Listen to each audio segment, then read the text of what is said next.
hakaza, kata Rasulullah SAW. Nabi Muhammad mengisyaratkan, saya dan orang-orang yang menyantuni, memelihara anak yatim fil jannah, di surga hakaza.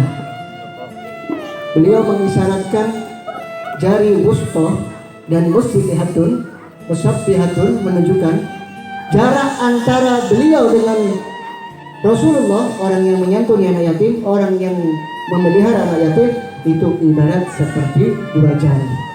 Berapa senti? Ada 10 senti? Tidak.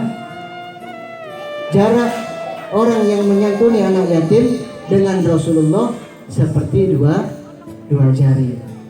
Diibaratkan sama Rasulullah dengan dua jari. Jaraknya nggak jauh dengan Rasulullah SAW. Semoga kita termasuk orang yang dekat dengan Nabi Muhammad. Kalian kalau mengetahui indahnya surga, apalagi dekat dengan Nabi Muhammad SAW, fi jannatin ma zazani min wasfiha, katanya Al-Imam Ali Habsyi, kenikmatan surga yang ada di dalamnya bukanlah suatu tujuan aku untuk memasukinya, tapi karena di dalamnya ada Nabi Muhammad Sallallahu Alaihi Wasallam, tujuanku ingin jadi masuk ke surga. Sampai ada salah sahabat itu mengatakan, beliau berharap tidak ingin jauh dengan Nabi Muhammad SAW, baik di dunia maupun di akhirat. Sampai ada itu sahabat yang mengatakan, aku gak mau jauh dengan engkau wahai Rasulullah, di dunia maupun di akhirat.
Assalamualaikum warahmatullahi wabarakatuh.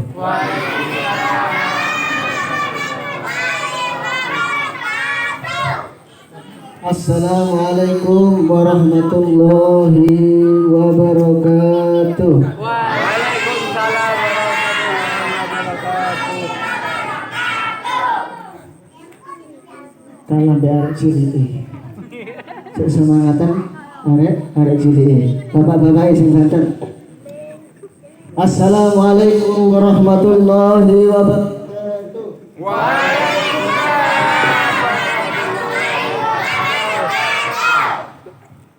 Alhamdulillah, wassalatu wassalamu ala rasulillah sayyidina wa habibina Muhammadin Iftahi babi rahmatillah adada ma fi ilmillah, salatan wa salaman daimaini bidawam mulkillah wa ala alihi wa sahbihi wa sallim. Subhanaka la ilma lana illa ma 'allamtana innaka antal alimul hakim. Rabbi israh li sadri wa yassir li amri wahlul 'uqdatam min lisani yafqahu qawli. Amin amin ya rabbal alamin.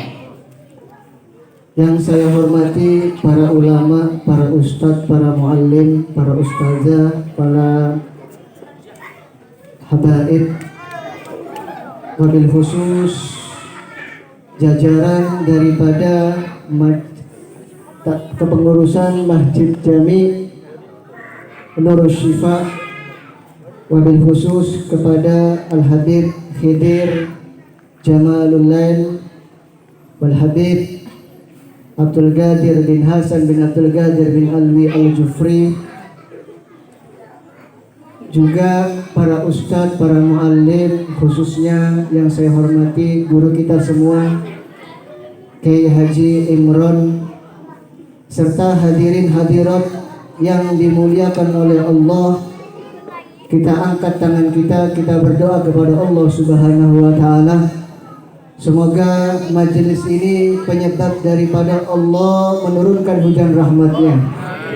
Tidaklah kita keluar dari tempat ini kecuali semua dosa kita diampuni oleh Allah. Menjadi orang yang lebih baik, menjadi orang yang lebih taat kepada Allah dan Rasulullah sallallahu alaihi wasallam. Istiqomah dalam kebaikan, istiqomah dalam ketaatan, dan semoga kelak kita semua meninggal dalam keadaan husnul khatimah, dimasukkan ke surga Allah bersama Nabi Muhammad sallallahu alaihi wasallam. Amin amin ya rabbal alamin. Alhamdulillah, walaupun kondisi masih PPKM. Tahu artinya PPKM? Mengocak jari mubalik, katanya mubalik, katanya para kiai, PPKM ini adalah perbanyak pergi ke masjid. Ada lagi dabuna kiai, tapi kiai tak tahu siapa ya. Neka PPKM artinya penurunan pendapatan kiai dan mubalik. Sampai acara. Sampai. Jadi penurunan pendapatan para kiai dan mubalik. Semoga mubalik kita, kiai kita, habaib kita dikayakan oleh Allah. Amin. Banyak rezekinya yang halal barokah. Amin. Thank you. Saestu PPKM ini banyak menghambat daripada pergerakan pejuang dakwah Indonesia, pedakwah Islam Indonesia. Acara mulai berkurang agama, tapi alhamdulillah di desa Ure-Ure Gondang Legi ini masih ada kegiatan dalam rangka yaitu untuk memperingati bulan Muharram. Kalau katanya orang Jawa, Muharram ini adalah suruh. Moncak narek medure sorah. Kira bagi. Awal mula sorah atau Muharram ini berawal daripada kalimat bahasa Arab dari angka 10. Bahasa Arab angka 10 ini adalah asyroh. Karena lidahnya lidah orang Jawa nggak bisa ngomong asyroh, jadi ngomongnya suruh. Orang Madura juga gitu, nggak bisa ngomong asyroh, jadi nyebutnya adalah sorah. Jadi intinya suro ini berada di tanggal 10. Hebatnya angka 10 Muharram menjadi menyelimuti 1 bulan penuh karena di dalamnya ada keistimewaan. Yang nama awalnya itu adalah Muharram, karena di dalam Muharram ada kemuliaan 10 Asyura. Akhirnya 1 bulan penuh diberi nama Suro atau Surah. Dan bulan Muharram ini merupakan bulan yang dimuliakan oleh Allah. Bulan yang dimuliakan oleh Allah. Allah memiliki 12 bulan, tapi bukan bulan Januari, Februari, Maret sampai Desember, Tapi yang benar Muharram, Syafar, Rabiul Awal, Rabiul Akhir, Jumadil Awal, Jumadil Akhir, Rajab, Sya'ban, Ramadan, Syawal, Dzulqa'dah dan Dzulhijjah. Itu bahasa Arabnya. Bahasa Arabnya. Maulid dibilang mulut. Rabiul Akhir dibilang ba'da mulut. Bulan haji Dzulhijjah. 12 bulan ini Allah memiliki bulan yang dimuliakan oleh Allah. 3 berdampingan dan 1 sendirian, mufrad. 3 berada di bulan Dzulqa'dah, Dzulhijjah dan Muharram atau Surah atau Sorah. Dan yang satunya sendirian yaitu bulan Rajab. Alhamdulillah, malam ini kita diberikan kesempatan oleh Allah berada walaupun di penghujung bulan Muharram, tapi tujuan kita, niatan kita tidak lain dan tidak bukan untuk memuliakan bulan Muharram.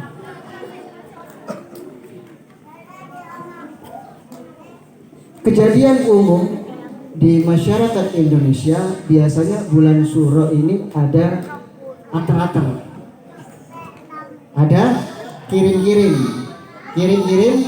makanan, yaitu namanya jenang Suro. Ada yang tahu asal muasal daripada jenang Suro? Karo dit kowe mangan dit, pokok akan dit, pokok makan. Jadi awal mulanya kenapa ulama-ulama terdahulu mengadakan kirim-kirim jenang Suro di tanggal 10 Muharram, tidak lain dan tidak bukan tujuannya untuk memberikan makan kepada orang yang berpuasa. Karena barang siapa yang memberi makan kepada orang yang berpuasa, dia akan mendapatkan pahala seperti orang yang berpuasa. Dikatakan juga, barang siapa yang memberi makanan, memberikan makanan kepada orang yang berpuasa, seperti memberikan makanan kepada umat muslim sedunia. Allahumma sholli ala Muhammad. Sekarang sudah mulai luntur. Yang luntur apanya, Bib? Yang luntur ini puasanya. Jenangnya masih berlanjut, puasanya sudah hilang. Jadi orang dulu ngasih jenang Suro itu untuk memberikan makanan kepada orang yang puasa, yang berpuasa. Jadi nanti tahun depan, semoga kita dipertemukan di tahun yang depan, amin. Kalau buat jenang Suro, berikan kepada orang-orang yang berpuasa. Yang gak puasa ketika diateri seorang guletak tak paksa. Bib, yang ngirim juga gak puasa, Bib. Oh, ini kan sama saja. Gak apa-apa lah. Walaupun puasanya sudah hilang, sudah mulai berkurang, tapi masih ada bagi-bagi rezeki berupa jenang Suro. Jadi jangan sampai ditinggalkan daripada salah satunya. Dijalankan dua-duanya itu lebih baik. Itu lebih baik. Sorana berit, jenang surana berit, pasana elakoi. Jalan keduanya selaras. Ibarat kaki, ada kaki kiri dan kaki kanan. Oke, nggak apa-apa daripada nggak ada sama sekali. Tapi untuk tahun depan, insya Allah, semoga kita diberikan panjang umur. Terus nanti kita berpuasa di tanggal 10 Muharram dan nanti bagi-bagi kepada orang yang berpuasa. Biar nggak ada yang berpuasa, ya sudah, nggak apa-apa, kasih saja. Perma ya. Kalau nggak ada yang puasa di satu kampung ini, dikasih tahu ya. Jadi nanti tanggal 10 Muharram tahun depan berpuasa. Nabi Muhammad mengajarkan tidak hanya tanggal 10 Syuro, nanti tanggal 9 juga berpuasa. Biar apa? Biar membedakan dengan kaum Yahudi. Karena 10 Muharram orang Yahudi ketika itu juga berpuasa. Berpuasa karena apa? Karena ketika itu Nabi Musa alaihissalam diberikan pertolongan oleh Allah ketika dikejar oleh Fir'aun. Akhirnya bentuk selamatan daripada orang Yahudi dia berpuasa. Maka Nabi Muhammad mengajarkan kami lebih berhak untuk berpuasa daripada engkau. Hanya Nabi mengajarkan berpuasa di 10 Muharram. Tapi Nabi Muhammad tanggal 9 Muharram tidak berpuasa karena apa? Usianya tidak sampai. Nabi Muhammad mengatakan kalau tahun depan saya masih hidup, saya akan berpuasa tanggal 9 Muharram. Insya Allah panjang umur semua. Saking hebatnya 10 Muharram, 10 Syuro, Asyura, akhirnya 1 bulan penuh disebut Shoah. Sama kayak orang tahlil. Tahlil. Tahlil ini adalah kalimat la ilaha illallah. Tapi saya baca mereka Al-Fatihah, Qul a'udzu birabbil falaq, surat Al-Ikhlas, dan Qul a'udzu birabbil falaq, Qul a'udzu birabbin nas, subhanallah bihamdi, dan sampai Allahumma sholli ala habibika sayyidina Muhammadin wa ala alihi wa sahbihi wa barik wa sallim. Dari hebatnya kalimat tahlil la ilaha illallah, maka yang ada di dalam kalimat tahlil itu tertutupi karena kebesaran daripada kalimat la ilaha illallah. Kadang ada orang bilang tahlilnya sudah mulai, sudah selesai, padahal tahlil itu adalah kalimat la ilaha illallah. Hebatnya tahlil, maka kalimat Al-Fatihah, Qul a'udzu birabbil falaq, Qul a'udzu birabbin nas, maka dijadikan satu namanya itu tahlil. Sama kayak tadi Asyura. Hebatnya bulan Asyura, maka dijadikan nama surah. Walaupun kita berada di penghujung daripada bulan Muharram, semoga kita nanti termasuk orang-orang yang bisa mengamalkan daripada apa yang telah diperintahkan Nabi Muhammad SAW. Karena di dalam bulan Muharram ini Nabi memerintahkan, alhamdulillah, sesuai dengan anjuran Nabi, yaitu kita untuk menyantuni anak yatim piatu. Man haula ya Habib, siapa mereka anak yatim? Man mata abuhu, dia orang yang ditinggal oleh ayahnya. Ditinggalnya apa? Meninggal dunia. Dikatakan itu namanya anak yatim. Ditinggal ibunya, bukan namanya yatim. Biasanya disebut piatu. Paham? Habib, orang tuanya abahnya nggak ada, kemana? Minggat. Bener. Kanto bener namanya, si minggat. Sabun, alhamdulillah. Berarti termasuk bapak-bapak yang bertanggung jawab. Semoga jadi bapak-bapak yang soleh, insya Allah. Banyak anaknya, banyak rezekinya, banyak apanya lagi Pak? Banyak istrinya, amin. Ibu-ibu langsung ngomong panitia, Habibnya dipotong bisarohnya. Doanya biar poligami. Jadi yang dikatakan yatim yaitu ayahnya meninggal dunia. Nah, Nabi Muhammad SAW adalah bapak daripada anak-anak yatim. Alhamdulillah. Tapi seharusnya menyantuni anak yatim, memelihara anak yatim itu tidak hanya di bulan Muharram. Ya, banyak orang itu mengira ya sudah menyantuni itu di Muharram saja. tidak di bulan-bulan lainnya. Perlu Anda ketahui, cuma kenapa dianjurkan di bulan Muharram itu hanya sebagai isyarat untuk melebihkan daripada hari-hari biasanya. Jadi walaupun tidak berada di bulan Suro, kita tetap harus menjaga, menyantuni anak yatim. Kata Nabi Muhammad SAW dalam hadisnya,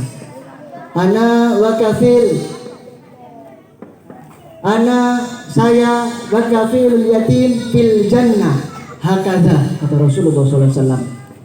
Nabi Muhammad mengisyaratkan, saya dan orang-orang yang menyantuni, memelihara anak yatim fil jannah, di surga hakaza. Beliau mengisyaratkan jari wusta dan musabbihatun menunjukkan jarak antara beliau dengan Rasulullah, orang yang menyantuni anak yatim, orang yang memelihara anak yatim, itu ibarat seperti dua jari. Berapa senti? Ada 10 senti? Tidak. Jarak orang yang menyantuni anak yatim dengan Rasulullah seperti dua jari. 2 anak cukup. 2 istri, alhamdulillah. Amin Allahumma. Diibaratkan sama Rasulullah dengan dua jari. Jaraknya nggak jauh dengan Rasulullah SAW. Semoga kita termasuk orang yang dekat dengan Nabi Muhammad. Kalian kalau mengetahui indahnya surga, apalagi dekat dengan Nabi Muhammad SAW, fi jannatin ma zagani min wasfiha, katanya Al-Imam Ali Habsyi, kenikmatan surga yang ada di dalamnya bukanlah suatu tujuan aku untuk memasukinya, tapi karena di dalamnya ada Nabi Muhammad Sallallahu Alaihi Wasallam, tujuanku ingin jadi masuk ke surga. Sampai ada salah sahabat itu mengatakan beliau berharap tidak ingin jauh dengan Nabi Muhammad SAW, baik di dunia maupun di akhirat. Sampai ada itu sahabat yang mengatakan, aku nggak mau jauh dengan engkau wahai Rasulullah, di dunia maupun di akhirat. Percuma dekat dengan Nabi di dunia tapi jauh di surga, itu adalah sia-sia. Tapi ketika di dunia dia dekat dengan Nabi Muhammad, dan pasti ketika dia mau dekat dengan Nabi Muhammad, dia orang yang terdekat dengan Nabi Muhammad ketika di surga. Dengan apa caranya? Ya dengan ini, dengan menyantuni anak yatim. Tidak usah menunggu bulan Muharram. Setiap hari suruh orang istrinya berangkat ke rumah anak yatim. Jangan bapaknya. Jangan bapaknya ya Bu ya. Setuju? Habib tidak setuju. Nanti kecantum. Boleh bapaknya dengan syarat kalau ibunya sudah tua. Setiap hari aku tak nyantuni anak yatim. Ibu, rezeki ini halal ya. Halal ibu ya buat anak yatim. Alhamdulillah punya suami soleh, berangkat semangat. Ternyata tujuannya lah bapak-bapak awas terbongkar. Ada juga yang bilang, Bib, katanya antum orang yang mengayomi anak yatim itu nanti bersama Nabi Muhammad jaraknya seperti dua jari ini. Bagaimana kalau menyantuni sekalian sama ibunya Habib? Beli satu dapat banyak. Pinter bapak-bapak ini. Kasihan Bib, kasihan. Akal-akal busuk ini guys. Santuni anak yatim. Jangan nunggu bulan Muharram, setiap hari. Dia butuh apa? Butuh sekolah, pendidikan, sekolahkan. Diurut-urut berapa orang yang kaya di sini? kumpulkan satu persatu. Di hartamu. Ayo, kalau hartamu mau disumbangkan ke akhirat, santuni anak yatim. Kalau aku pengen dekat dengan Nabi Muhammad di surga, santuni anak yatim. Jangan sampai kalian orang yang termasuk menghardi anak yatim. Bahaya. Di Al-Quran disebutkan sebanyak 23 kali kalimat yatim. Dan surat yang sering kita dengar yaitu surat Al-Ma'un. Ara'aital ladzi yukadzib biddin, fadzalikal ladzi yad'ul yatim. Dan jangan kalian menghardi anak yatim. Siap-siap bagi orang yang menghardi anak yatim, ditempatkan di nerakanya Allah. Perhatikan yang kaya, perhatikan anak yatimnya. Perhatikan anak yatimnya butuh apa, penuhi. Jangan nafsi-nafsi. Sedangkan kita sesama saudara lain itu adalah saudara.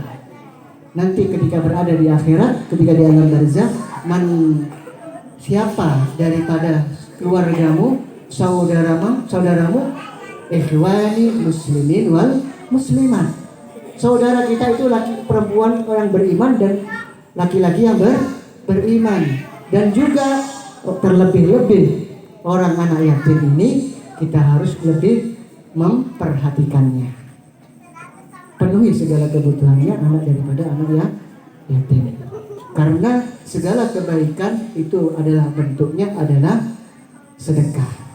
Kullu ma'rufin shadaqatun, kata Nabi Muhammad SAW. Segala kebaikan itu adalah sedekah. Segala kebaikan itu adalah sedekah.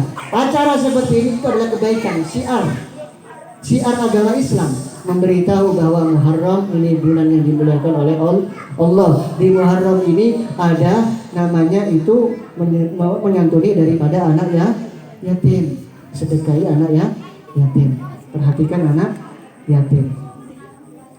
Jadi PR ketika acara ini sudah selesai, yaitu bagaimana hari selanjutnya kita memperhatikan anak yatim. Sisihkan, Anda punya pendapatan 100.000, 1.000 rupiah, 2.000 rupiah, kumpulkan satu desa. Cukup insya Allah untuk kebutuhan daripada anak yatim. Yang punya uang lebih, ya lebihkan, jangan dipas-pas no. Jangan dipas-pas no. Nah, lebihkan. Juga nanti ini berapa anak yatim yang disedekahi, ya kan dia lihat satu berapa? 15, 17. Tahun kemarin berapa? 12, meningkat. Janda mulai meningkat. Semoga diberi kekuatan sama Allah. Karena kemarin ada borongannya, mati borongannya. Semoga kita dijaga sama Allah. Meninggal husnul khotimah semuanya. Terus setelah itu hadis yang diriwayatkan oleh sahabat Sahal bin Sa'ad radhiyallahu anhu. Sudah mengibaratkan kalau orang mau dekat dengan Nabi itu banyak caranya, dengan salah satunya yaitu bersedekah. Kepada siapa? Kepada anak yatim. Perhatikan. Saya tolong ini perhatikan. Kalian bisa memperhatikan anak kalian, maka perhatikan juga anak-anak yatim. Kata Nabi, sebaik-baik rumah yang di dalamnya ada anak yatim. Maksudnya apa? Dia memelihara anak yatim. Anggap saja anak yatim ini anak kita semua. Pemimpinnya ada Rasulullah SAW. Jangan menghargai anak yatim. Rasulullah juga yatim. Orang yang menyakiti anak yatim, yang zalim sama anak yatim, yang bentak anak yatim, sama saja seperti membentak Rasulullah SAW. Orang yang membentak Rasulullah, orang yang jauh sama Rasulullah, hati-hati, kesengsaraan akan menyelimuti dirinya di dalam kehidupan di dunia maupun di akhirat. Coba kita berada di posisi mereka bagaimana? Kehilangan seseorang ayah ini adalah hal terberat menurut Al-Fakir. Karena Al-Fakir juga yatim. Tapi kalau sekarang belum terkategori. Kalau masih masuk kategori, alhamdulillah double jadi. Dapat santunan sama bisyarah. Amin. Allahumma Amin. double. Saya juga yakin. Ketika itu saya ditinggal ada itu ketika kecil. Itu adalah hal terberat menurut saya. Kenapa? Karena kita kehilangan sosok yang bisa menjaga kita, yang memopong kehidupan kita. Orang yang punya ayah itu dia senang, dia bangga, dia merasa tenang. Karena apa? Gak memikirkan untuk kebutuhan sehari-hari minimal. Orang yang gak punya ayah sedih. Al-Fakir ketika ditinggal ayah, ketinggal adik, itu selalu berpikir bagaimana caranya Al-Fakir bisa memenuhi kebutuhan orang tua. Sampai Al-Fakir itu tidak berangkat untuk mondok sekolah umum. Ayo yang punya orang tua, manfaatkan waktu ini ya, jangan disia-siakan. Kalian bisa hormat dengan ulama, kalian bisa hormat dengan habaib, kalian bisa hormat dengan kiai, tapi gak bisa hormat dengan orang tua. Hati-hati. Sedangkan Allah nomor satukan mereka daripada orang-orang yang lainnya. Setelah Allah dan Rasulullah, Allah mengutamakan mereka, yaitu orang tua. Berat gak punya ayahnya, jadi hinaan, dikecilkan sama saudara-saudara yang lain, dikucilkan dengan keluarga-keluarga yang lain, tidak ada pemopong. Jadi ayo perhatikan anak yatim. Saya minta tolong gak berat insya Allah. Kalau kita angkat bareng-bareng gak berat, tapi kalau diangkat sendirian terasa berat. Ayo dikoordinasi, berapa anak yatimnya dipenuhi. Sekolahkan gratis, pondok no, tahu biar agama, biar dia bisa jaga dirinya sendiri. Jangan sampai kita termasuk orang yang mengerti anak ya. Semoga orang tua kita panjang umur semua. Yang sudah meninggal khususnya bapak daripada anak-anak yatim ini, semoga diangkat derajatnya oleh Allah, diampuni segala dosa-dosanya oleh Allah. Amin Allahumma amin ya rabbal alamin. Yang selanjutnya yaitu tidak lain dan tidak bukan acara kita, yaitu untuk bentuk syiar agama. Bentuk syiar agama. Sehingga dikisahkan di zaman Syekh Mansur di mana didapati seseorang ada budak. Jadi ada seorang budak di zaman Syekh Mansur. Itu budaknya dia memiliki daripada juragan yang zalim. Juragan yang zalim. Setelah itu diperintahkan sama juragannya untuk pergi ke pasar, untuk belanja, untuk memenuhi kebutuhan daripada bosnya. Akhirnya si budak ini berangkat menuju ke pasar. Berangkat ke pasar, ternyata toko-toko tutup. Toko-toko tutup. Ini bukan PPKM, ini bukan lockdown, pasar kok tutup. Lockdown pun, PPKM pun tetap pasar buka. Yang tutup masjid. Masjid. Ya apa ini? Karpe ya apa ini? Ya, jangan takut ya. Dalam artian bukan takut sama aturannya, jangan takut sama penyakitnya. Karena tidak ada suatu penyakit itu kecuali dengan izin Allah. Orang yang dekat dengan Allah akan Allah jaga insya Allah. Jadi jangan takut adakan acara seperti ini, jangan takut dijaga sama Allah insya Allah. Kalian zikir kepada Allah sedikit saja diterima di sisi Allah, bisa memadamkan api neraka.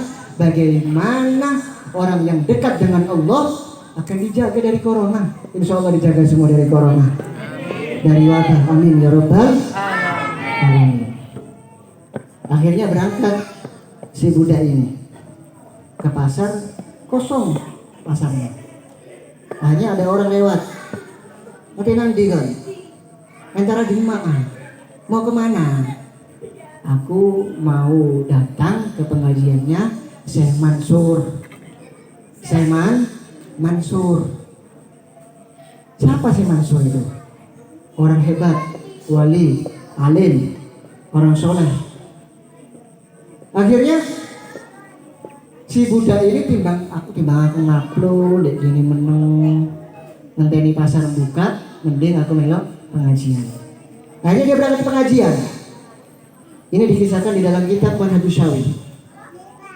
Kitabnya Al-Habib Zaid bin Ibrahim bin Smith.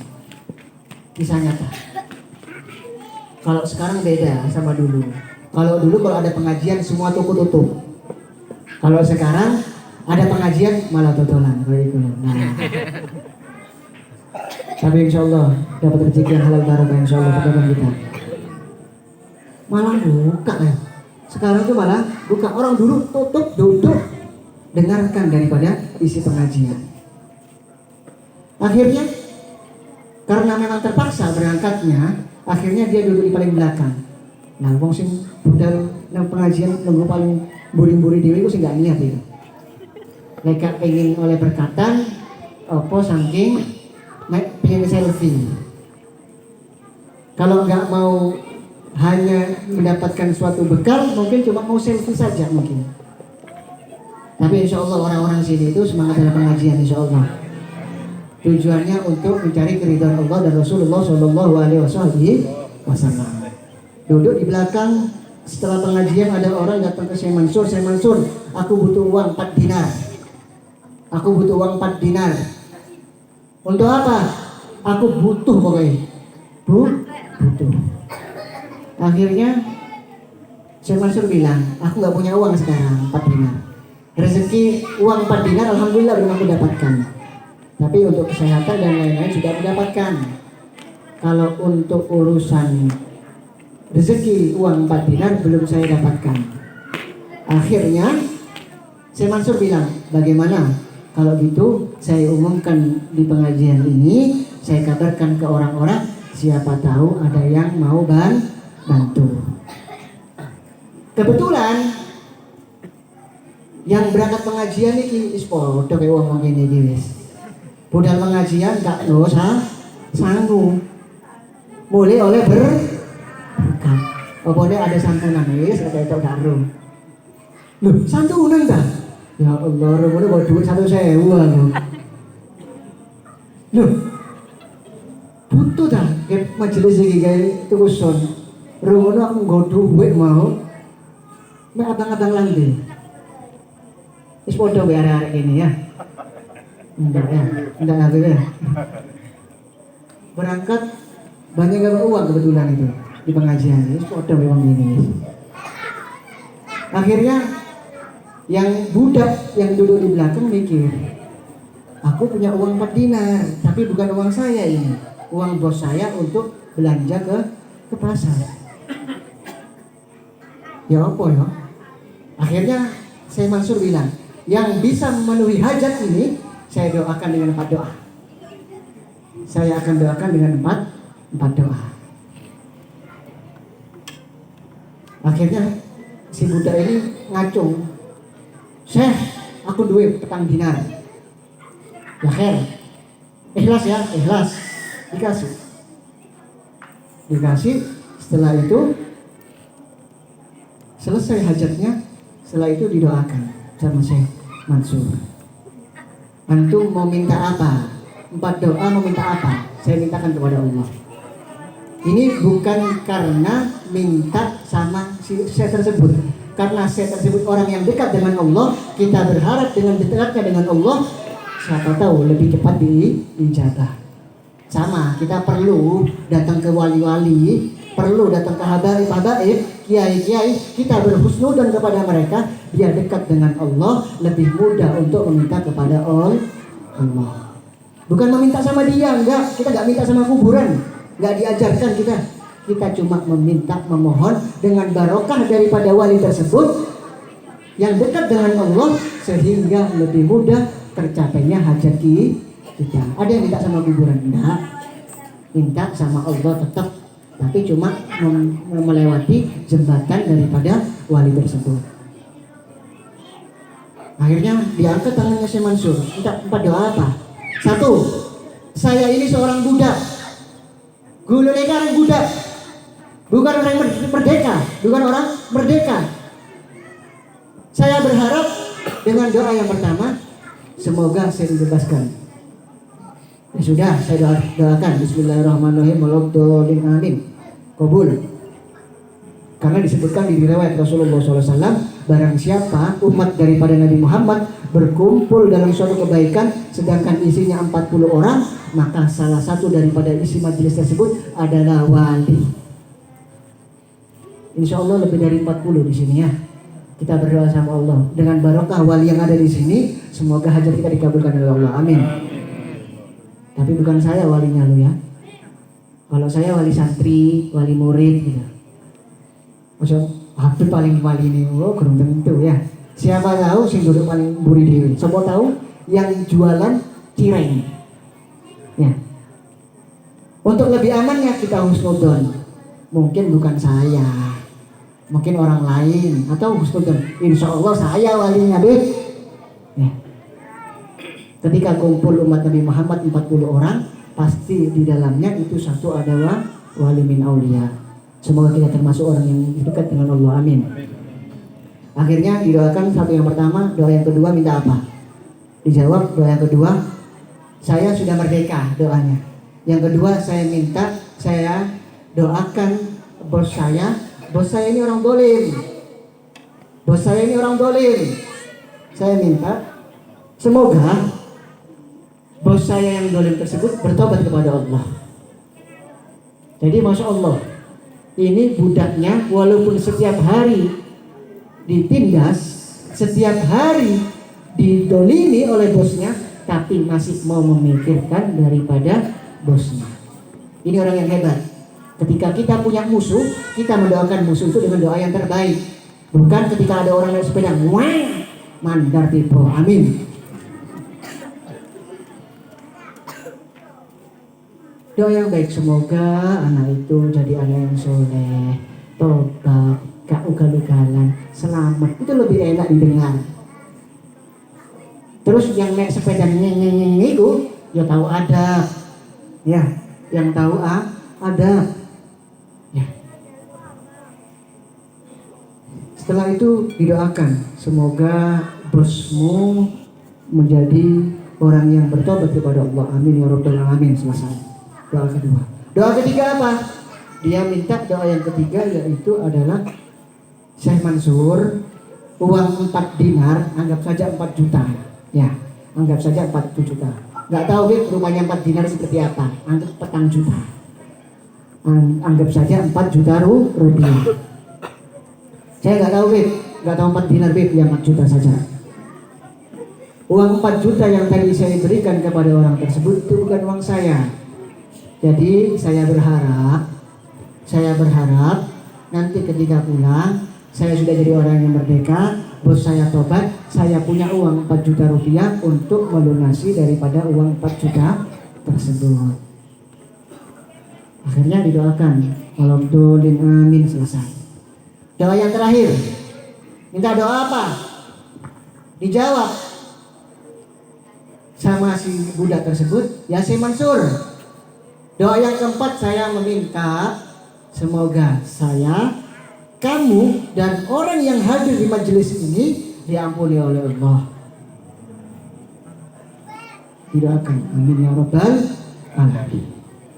Selesai pengajian, pulang. Sudah merasa aman karena husnudzon dengan orang yang baik, orang yang syekh tersebut husnudzon. Saya yakin, saya pulang walaupun gak bawa barang, gak bawa uang 4 juta, saya bakalan aman. Ternyata sampai di depan pintu, bosnya bawa parang, gitu, patul. Waduh, doanya si Mansur gak mustajab. Dibacok aku ini dari ini. Memberanikan diri datang ke bosnya. Bosnya langsung bilang, hei Nandi ayo, kemana saja antum? Sudah berjam-jam saya tunggu, datang nggak bawa barang yang saya perintahkan. Mana barangnya? Gemeter ini budak ini. Waduh, ya apa ini jawab ini? Mohon maaf, begini ceritanya. Tenang dulu, tenang. Jangan emosi. Tenang sih. Dibilangin. Tadi itu saya ke pasar, sudah ke pasar. Ternyata pasar tutup semua. Ternyata dikabarkan bahwa ada pengajian, sehingga toko semua tuh tutup, bukanya nanti agak siang. Terus apa hubungannya?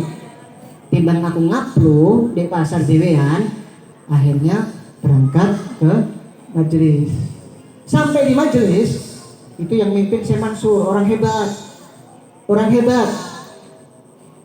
Ketika selesai pengajian, ada orang butuh uang 4 dinar, 4 juta. Terus saya beranikan, saya pinjamkan, saya berikan secara cuma-cuma. Loh, itu kan duitmu. Ya sebentar. Sebentar bos, jangan ngamuk bos. Terus dia mengatakan seperti ini. Terus sisa ini bilang, yang bisa menunaikan hajat orang ini akan saya berikan 4 doa. 4 doa. Doa pertama, saya meminta semoga saya jadi orang yang merdeka. Akhirnya didoakan, diangkat tangannya. Waladhdallin amin, sudah diangkat doanya. Mendengar dari kisah tersebut, bosnya, juragannya kertak hatinya. Cahaya Allah masuk ke dalam lubuk hatinya. Beliau mengatakan, "Al-an, mulai sekarang engkau menjadi orang yang merdeka." Barokah duduk di majelis. Terus doa yang kedua, doa apa? Doa yang kedua, saya berdoa, saya punya bos yang zalim, semoga bos saya itu orangnya bertobat kepada Allah. Subhanallah. Karena barokah duduk di majelis, didoakan sama siswa tersebut, dan terkumpul 40 orang lebih. Barokah daripada doanya tersebut, akhirnya hari itu beliau mengatakan, "Al-an tubna ilallah." Hari ini saya bertobat kepada Allah. Allahumma shalli ala Muhammad. Barokah duduk di majelis, orang yang enggak baik enggak ikut duduk di majelis, tapi kecipratan barokahnya menjadi orang yang baik. Bagaimana orang yang duduk di majelis, dia khidmat, dia khusyuk di dalam majelis tersebut, insya Allah jadi orang yang baik. Yang ketiga, doa yang ketiga ditanya, doa apa yang ketiga? Nah, itu doa yang ketiga ini. Saya nggak tahu ini bagaimana ini cara mengatasinya katanya. Doa yang ketiga yaitu saya meminta uang 4 dinar itu biar balik, karena bukan uang saya itu. Mendengar daripada kalimat tersebut, si bos tersebut langsung mengatakan, hari ini utangmu lunas, saya kita kayak duit 100 juta. Hutang 4 juta dilunasi secara kontan tanpa harus dibayar, dikasih uang 100 juta. Enak boga? Rugi apa untung? Untung banyak orang yang duduk di majelis seperti ini. Yang keempat ditanya, yang keempat minta apa? Yang keempat, saya meminta kepada Syekh Mansur untuk mendoakan kepada Allah, semoga orang yang hadir, saya, kamu, dan orang yang hadir di majelis tersebut diampuni oleh Allah.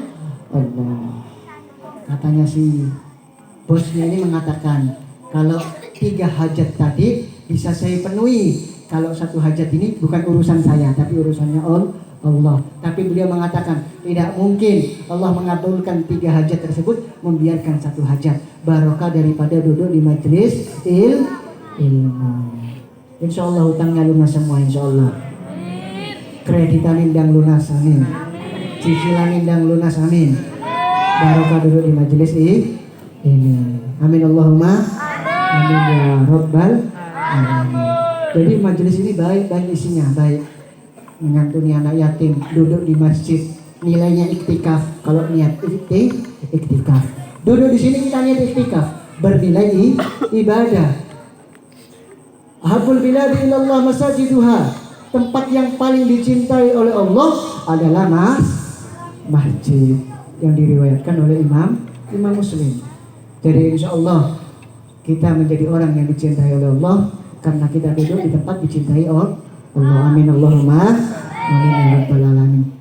Ada santunan, duduk di masjid, pengajian, nuntut ilmu. Terus isinya yang keempat yaitu sholawat kepada Nabi Muhammad Sallallahu Alaihi Wasallam. Secara singkat di dalam kitab Mulkasatul Qulub disebutkan di sana oleh Imam Ghazali, ada salah satu hadis dikabarkan bagi orang yang mau berangkat ke majelis sholawat seperti ini, maka Allah akan menciptakan daripada malaikat yang mengistighfari bagi mereka yang mau bersolawat kepada Nabi Muhammad sampai kapan? Ila yaumil qiyamah. Orangnya sudah mati, tapi malaikatnya masih ada, masih mau mengistighfari kepada orang yang mau bersolawat kepada Nabi Muhammad Sallallahu Alaihi Wasallam.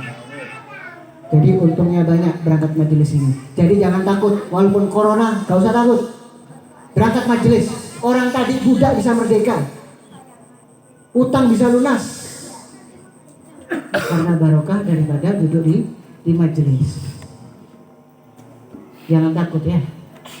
Takutlah sama Allah. Jangan takut dengan makhluk. Ya. Tapi nggak boleh sombong juga ya. Tetap menjaga kebersihan, tetap menjaga wudhu, tetap mengikuti protokol kesehatan. Jangan takut sama makhluknya Allah, tapi takutlah sama Allah Subhanahu wa Ta'ala. Jangan takut mati. Jangan takut kalau corona banyak yang mati, jangan takut. Kalian tahu 2004 tsunami begitu besar, berapa orang yang meninggal, masih ada yang hidup. Karena belum waktunya. Kalau belum waktunya, sekalipun tsunami menerjang, kalau belum waktunya nggak akan mati. Di depan mata sudah air tingginya berapa meter. Secara logika sudah nggak masuk di akal. Orang pasti mati. Yang bisa renang nggak bisa hidup pasti. Sudah, nggak usah takut ya. Takutlah sama Allah. Kematian pasti datang. Tinggal bagaimana cara mati kita, bagaimana husnul khotimah atau su'ul khotimah. Yang kita takutkan itu. Jangan takut meninggal karena corona, tapi takutlah bagaimana mati kita, su'ul khotimah atau husnul khotimah. Dan termasuk daripada penyebab husnul khotimah yaitu datang ke majelis kebaikan seperti ini. Insya Allah semuanya husnul khotimah. Semuanya husnul khotimah. Dijaga oleh Allah, dilindungi oleh Allah, dijaga oleh Allah, dilindungi oleh Allah, dimudahkan segala urusannya di dunia wal akhirah. Amin ya rabbal alamin. Sudah cukup ya insya Allah ya. Jadi pelajaran daripada majelis ini begitu banyak yang kita ambil. Datang ke majelis jangan takut, tetap jaga protokol kesehatan, jaga anak yatim di sekitar Anda. Jangan sakiti mereka, jangan bentak mereka, jaga mereka. Yang ketiga yaitu perbanyak salawat kepada Nabi Muhammad SAW, karena keuntungannya begitu banyak. Pasti orang yang banyak salawat akan dekat dengan Nabi Muhammad SAW. Kadar kedekatan hamba dengan Nabi Muhammad tergantung banyaknya salawat kepada Nabi Muhammad SAW. Gak bisa datang majelis salawat, datang ke majelis kasih kopi, kasih gula, kasih apa, semampu kalian. Habib aku terlalu sibuk dengan kerja, bantu. Walaupun dengan 1000, 2000 Anda itu pasti akan membantu daripada perjuangan Rasulullah Shallallahu Alaihi Wasallam, akan menjadi saksi Anda ketika berhadapan dengan Allah Shallallahu Alaihi Wasallam. Semoga kita mendapatkan barokah dari majelis ini. Kurang lebihnya semoga jadi bermanfaat. Kalau ada salah kata mohon maaf yang sebesar-besarnya. Minta maaf terlambat juga, bukan karena ingin terlambat, karena memang tadi ada acara sebelum ini. Mohon maaf ya, terlalu malam terutama. Saya minta maaf kepada adik-adik, tidak ada niatan untuk lama-lama. Semoga jadi anak yang soleh-soleh. Amin Allahumma amin. Rabbi fanfa'na bi barakatihim wa hadina husna bi hurmatihim wa amitna fi tariqatihim wa ma'afatin minal fitani. Rabbana atina fid dunya hasanah wa fil akhirati hasanah wa qina adzabannar. Wa sallallahu ala sayyidina Muhammad walhamdulillahi rabbil alamin. Untuk doa saya serahkan kepada beliau Al-Habib Abdul Qadir bin Hasan Abdul Qadir Al-Jufri bagi tugas. Jangan saya semua ya.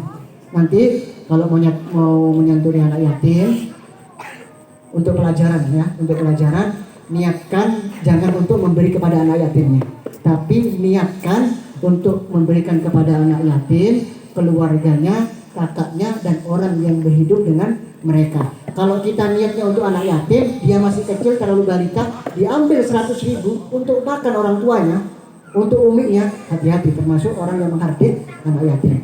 Ini pelajaran penting ya, untuk santunan, niatkan berikan santunan tersebut ke anak yatim, ke kakaknya, ke orang tuanya, umiknya, atau orang yang hidup dengan mereka. Niatkan seperti itu. Ini pelajaran pentingnya. Kalau sampai salah niat dan dimakan kepada orang-orang yang bukan berhak dari anak yatim tersebut, termasuk orang yang menghardik anak yatim. Terus untuk mengusap kepalanya, jangan pilih-pilih ya. Soalnya botak atau gondrong. Botak Bib, kata halus Bib. Tapi nggak ada yang botak ya. Yang gondrong ada. Wah, itu ada itu gondrong. Gondrong itu loh nah. Tapi nggak perlu dibuka kerudungnya ya, jangan diajarkan buka kerudung. Terus cara mengusapnya yaitu dari belakang ke depan, ya, bukan diunyer-unyer. Ya, diunyer-unyer kan, diobo-obo dari belakang ke depan. Doakan mereka semoga jadi anak yang soleh-solehah. Paham ya? Niatkan seperti itu. Dan juga nanti untuk panitia, untuk tahun depan kalau buat acara seperti ini, semisal butuh son, butuh dipisahkan. Ini untuk kebutuhan acara santunan anak yatim, bukan ngomong untuk acara santunan anak yatim. Hati-hati, ya hati-hati. Ya, nanti akhirnya uang buat santunan, niatnya untuk santunan dimasukkan untuk beli banner, akhirnya termasuk mengambil haknya anak yatim. Bilang saja kepada masyarakat, ini acara butuh dana juga. Untuk makanan, untuk minuman, untuk ini. Kalau mau ikut nyumbang di dalam acaranya, fadhol. Kalau khusus untuk anak yatimnya, ya silahkan. Sediakan dua amplop. Ya, pelajaran ya. Paham ya? Ojo diuyul-uyul ya, sakno ya. Akhir kurang lebihnya, Assalamualaikum warahmatullahi wabarakatuh. Waalaikumsalam.